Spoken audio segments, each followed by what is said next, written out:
Straight enough, right? I got one. Straight enough. There you go. There you do.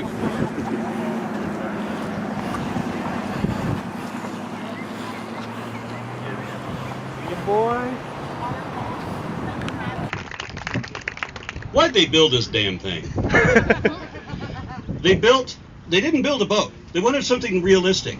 They wanted people to believe that Noah really could build this ark. So they built this, right? Except that this isn't an ark, right? It's a boat, right? It's designed to look like a boat.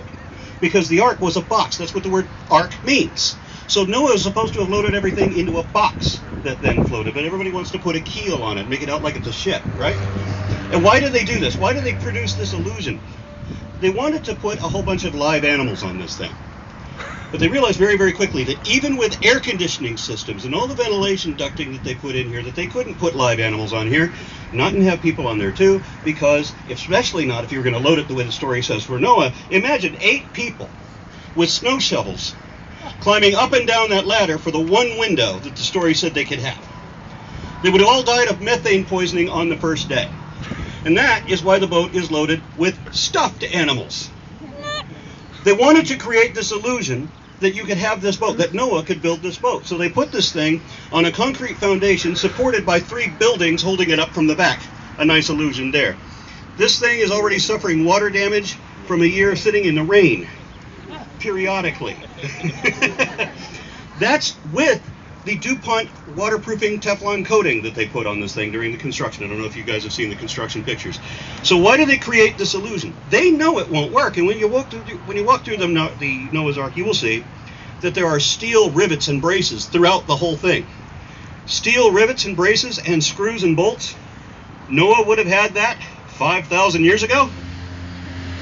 I'm thinking he probably wouldn't be able to do that. This is technology beyond him, but they wanted to create the illusion that the ark was somehow plausible, because the ark is the most ridiculous story in the entire book of fairy tales. Now think about it. There are stories in here where you have a guy resurrecting an army of the dead. To say nothing of the guy doing the Geppetto and Pinocchio thing where you sit inside a whale for 3 days trying to figure out how to make it sneeze. These are the sorts of stories we have. Does anybody believe, could anyone believe, that you have Adam and Eve, right, and you have the fruit. You eat the fruit and suddenly you realize you're naked. Obviously, we're not talking about a fruit that you could cut up and make into a pie. This is a metaphor. These are not trees that you could cut down and build a canoe out of. Because, remember, there's a second tree in the story that nobody talks about. It's the tree of eternal life. And when Adam eats of the fruit and God comes in to punish him, you remember God promises one thing and the snake says, no, he's not going to do that. And it turns out the snake was the only one who didn't lie in the entire story. God did exactly what the snake said he would. Everybody else lied in the story. But then God says he's got to get Adam out of the garden right away, because Adam might eat of the fruit of the tree of eternal life, and if he does that, he'll be immortal. These clowns say Adam was immortal to begin with. What the hell happened, I want to ask, if he had never eaten from either tree? Would he have died a long time ago? Anyway, I was told to keep this short and sweet, and I'm going to try to do that. So who is our next speaker coming up, please? The Ark encounter has become a symbol of what is wrong with Kentucky. And let me tell you what is wrong with Kentucky. My transgender classmates can't be in peace. Girls are being shamed in their own sex ed classes. Religion is being brought into our public schools by our own government officials. Students are being lied to about basic scientific facts, all in the name of religion. I've had teachers tell me that the Big Bang Theory and evolution are just theories and you can believe whatever you want. I've had teachers tell me that our Constitution was founded on Moses and the 10 Commandments. I've had teachers who shame students for not standing up for the Pledge of Allegiance. I've had teachers who made my choir class sing religious gospel songs in front of the school. This is a clear violation of the separation of religion and government. The Ark encounter is a clear violation of the separation of religion and government. We can no longer sit back and allow the Christian right to hijack our schools and our community. We must show up to school board and city council meetings. We must show up to protests and rallies. We must show up when our allies are facing discrimination. And we must show up and unite under the banner of equality to make change. Because when equality is under attack, atheist show up. I had a friend on my Facebook wall ask me why I'm so upset about everything because no one's taken my rights away. Just let that soak in, that someone actually told me that I shouldn't be upset because my rights aren't being taken away. Why is it wrong to care about other people? 1 in 5 Americans have participated in a rally or protest since 2016. That's huge. That's more demonstrations than our country has ever participated in one time. And we're doing it because we're showing up for women's rights. We're showing up for LGBTQ equality. We're showing up for people of color, and we're showing up for immigrants. We're showing up because our rights are under attack. We see them slipping away.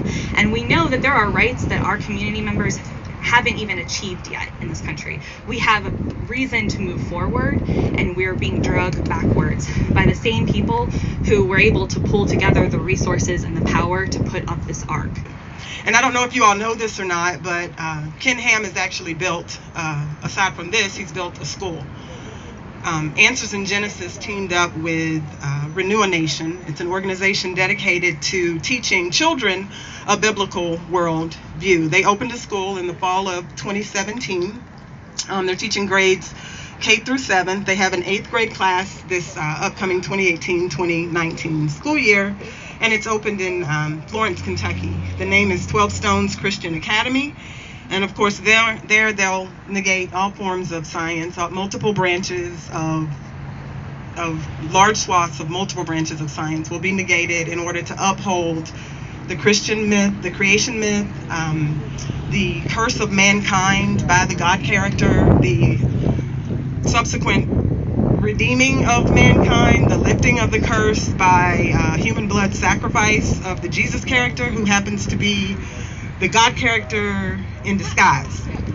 So that's what they're going to be teaching kids. They'll negate all of what science has found, all evidence that upholds the age of the earth, all evidence that links us to a common ancestor will be completely negated in their teaching of literature, history, and science. The challenges we're facing from the Trump administration, their allies in the 115th Congress, and the religious right are truly unprecedented.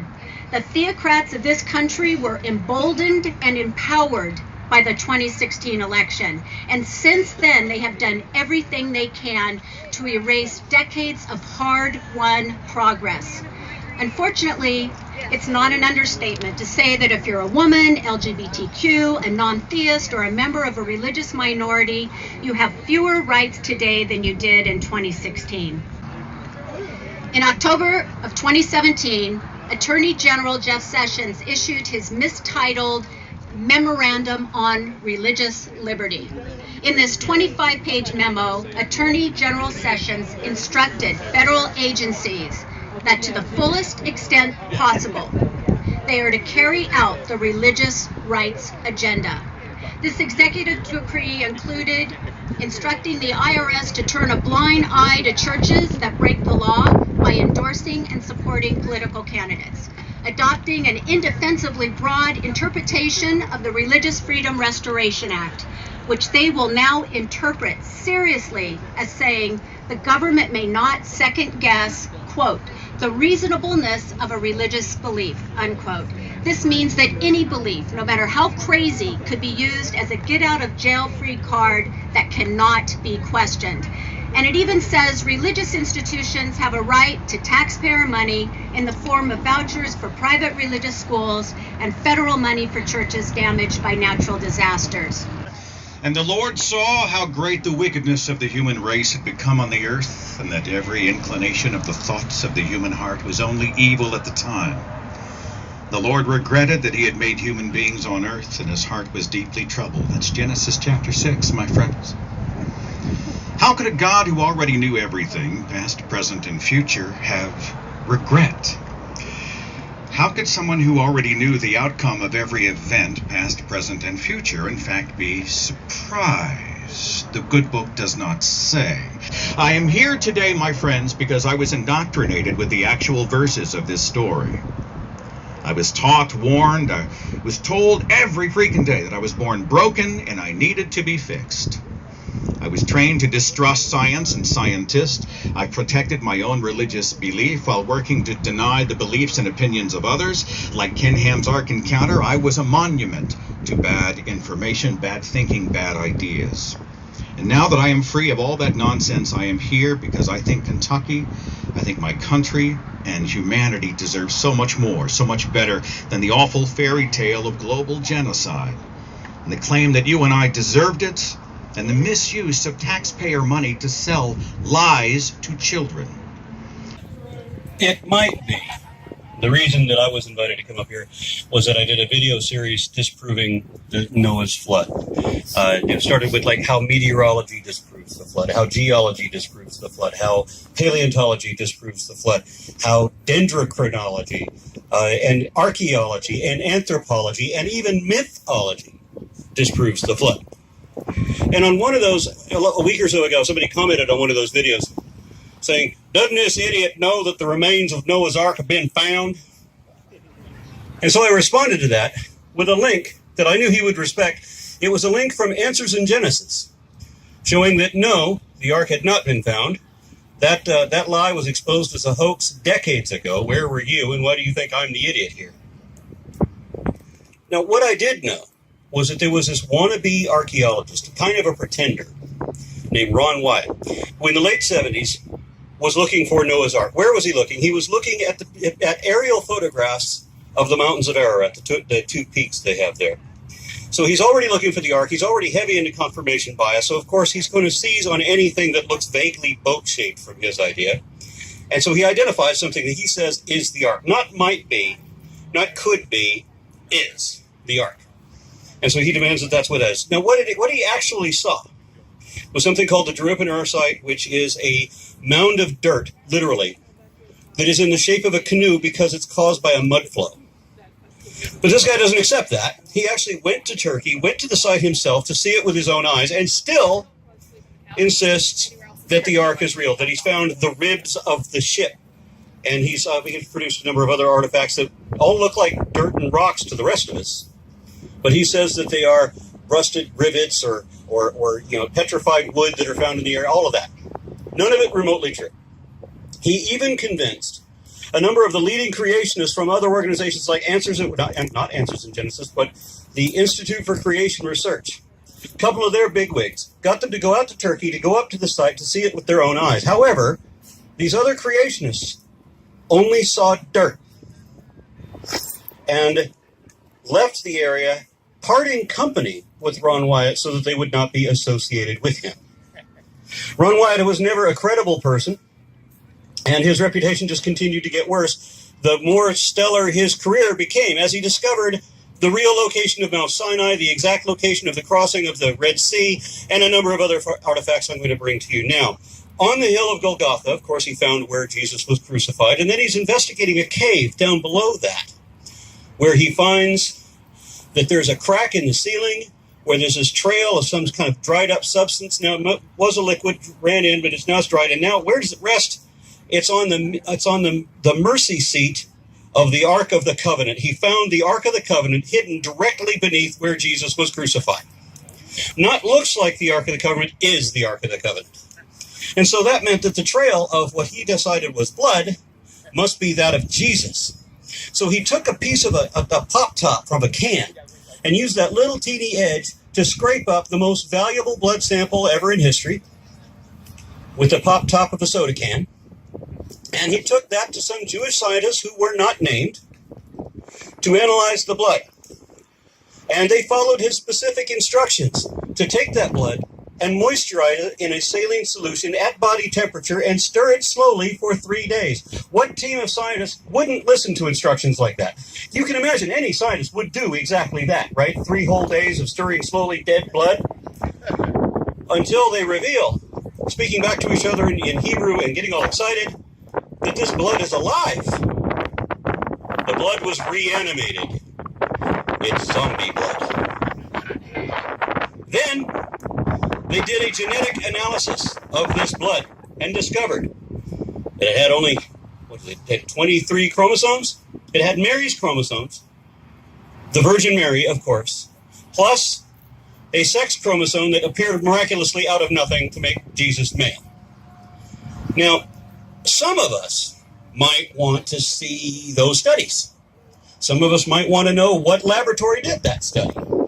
But of course, nobody can trace any of this. And Ron Wyatt allegedly kept some of this blood from his pop top so that when other people come to visit his house with a microscope, he could whip out Jesus's actual blood that he didn't surrender to anybody else. He has a lot of artifacts, including the bones of giants and other such things, that he says have been tested, so you don't need to test it again. We certainly don't need to test it in any way that can be documented. So, after Answers in Genesis wrote an article declaring Ron Wyatt a fraud. And I have to give him credit for that. I mean, how often do creationists point out the frauds in other creationists? There's a handful of them. Kent Hovind is one that was called out as a fraud. Dr. Carl Baugh is another one. There's two people that just pretend to be doctors. But why wouldn't Answers in Genesis call out Ron Wyatt as a fraud when Institute for Creation Research and two other creationist organizations had already done that? Answers in Genesis can't be backing up somebody who's been proven false. So Answers in Genesis has called out a couple of other frauds, like Dr. Javier Cabrera, who is the dentist in Peru who paid these natives to carve out these artifact stones that were artificially aged to become, where he could sell them as pre-Columbian artifacts showing people riding around on dinosaurs. Answers in Genesis called them out too. But again, they did that after his fraud was already revealed on national television. So they only call out the frauds when the frauds are proven, because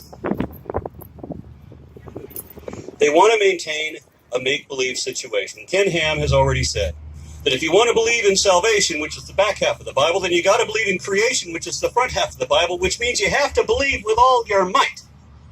He's talking about make-believe. He's not talking about anything that is factually accurate. He said in an argument or a debate with Hugh Ross, he said he's seen the evidence of an old earth. He simply rejects it. In a matter that he describes as God glasses, we would use the word confirmation bias, where Ken Ham says you can ignore all the evidence. He doesn't phrase it this way. He said you can just ignore all the evidence in favor of the folklore. You believe the Bible and then ignore everything else that gets in the way. That's what he wants you to do. And he thinks that's justified, and he thinks that's honest.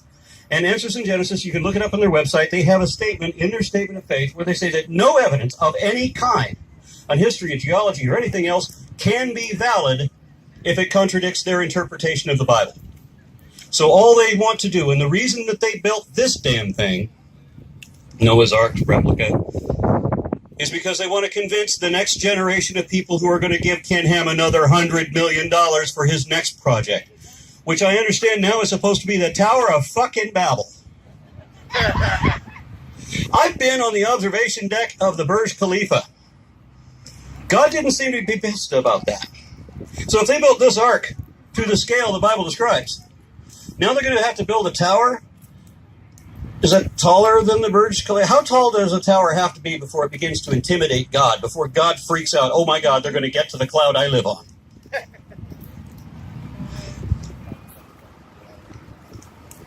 And I don't have a way to follow this up other than to say that everything that this organization does, Answers in Genesis, is the leading producer of propaganda for pseudoscience, opposing science, and disrupting education because they want to mislead and deceive innocent children, and they want to take the pensions from little old ladies who are easily convinced or connived or what have you. This is entirely dishonest. Other people will say that Ken Ham actually believes what he says. I don't believe that he believes in the same context that we do. What I believe, if I believe something, if I say that I believe something, it means that I don't know it to be true, but I think it's true. Or I think it's closest to the truth or most likely probable, something like that. But when a believer says they believe, it means they're convincing themselves. Many, many times I've had people tell me, these may be what the facts are, but I prefer to believe this. Nothing's ever going to change my mind. Well, and after I prove a point wrong in their belief system, they say, well, why can't I believe what I want to believe? Why would you want to believe something after you know it's wrong? And especially when they tell me that it may be wrong, but I don't want to be right. I've actually heard admissions like this. I'm in the position that I'm in or that I do what I do because I value truth. I mean, the only practical information has, or only accurate information has practical application. The only way you can improve your understanding is to seek out the flaws in your current perspective and correct them. You can't do that with faith if you're going to assume your conclusion and then close your mind to everything else. And then all the projection where they say that we're the ones with the closed mind. And then all the distortions while pretending that they have evidence. What is their evidence? I have a magic book of fables. I have this book. And that's all they've got. I'm not going to spend much more time up here. The next speaker should be coming up momentarily. I want to thank you guys for coming out. I want to thank you for having a great movement and making these people notice us again and getting all those dirty looks from all the people in the passing SUVs. All right, and I'm out. And our big announcement is the American Atheist Convention in 2019 is coming to Cincinnati. And the last thing I want to address is our critics of this ARK protesting campaign. And one of the things that upsets me the most out of all the feedback we heard, while most people love the campaign, the one thing that upsets me the most is why won't we just let them be? And let me respond to that. Ken Ham in the Ark Encounter wants to teach the controversy in public schools, that the earth is only 6,000 years old. In Kentucky, it is legal to do Bible studies and teach the Bible in class. Our sex ed is abstinence only till marriage and is based on their belief system. They're against birth control, abortion, letting our transgender friends pee in peace, against dying with dignity, the death penalty, climate change, and equality for all.